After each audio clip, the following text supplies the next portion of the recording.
Mumbai police दलातील 6,41,00,000चा वेतन घोटाळा. पोलिसांच्या पगारावरच डल्ला.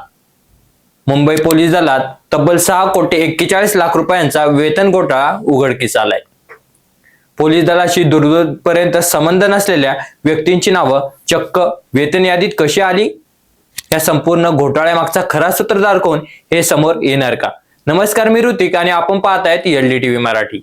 मुंबई पोलीस दलातून हा धक्कादायक प्रकार समोर आलाय. 2019 ते 2020 या कालावधीतील वेतन व्यवहारांमध्ये मोठ्या प्रमाणात अनियमितता आढळून आली असून विशेष ऑडिट नंतर तब्बल 6,41,00,000 रुपयांचा गैरव्यवहार समोर आल्याची माहिती आहे. मुंबई पोलीस कर्मचाऱ्यांची माहिती जुन्या सेवार्थ वेतन प्रणालीतून नवीन प्रणालीमध्ये ट्रान्सफर करत असताना हा प्रकार उघडकीस झाला.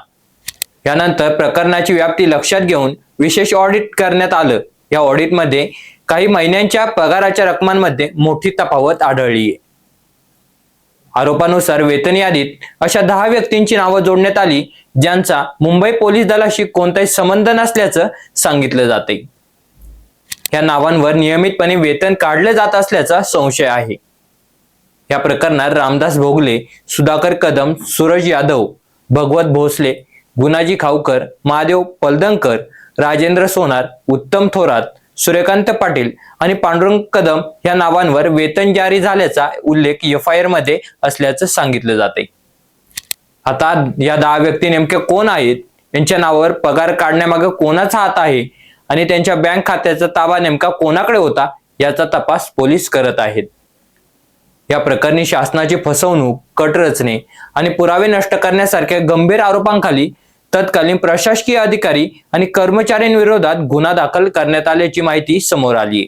या दरम्यान या प्रकरणाची गंभीरता लक्षात घेता चौकशी अधिकाऱ्यांची नियुक्ती करण्यात आली असून या तपासातून या कोट्यवधी रुपयांच्या घोटाळ्यामागचं संपूर्ण सत्य समोर येण्याची शक्यता आहे. पण आता यावर महत्त्वाचे प्रश्न निर्माण होतात. पोलीस दलाशी संबंध नसलेल्या 10 व्यक्तींची नावे वेतन यादीत आलीच कशी? या कोट्यवधी रुपयांच्या घोटाळ्यामागे नेमका कोणाचा हात आहे? आणि सर्वात महत्त्वाचं, या प्रकरणाचा खरा सूत्रधार कोण? तुम्हाला काय वाटतं? या प्रकरणात आणखी मोठी नावं समोर येतील का? तुमचं मत कमेंटमध्ये नक्की सांगा.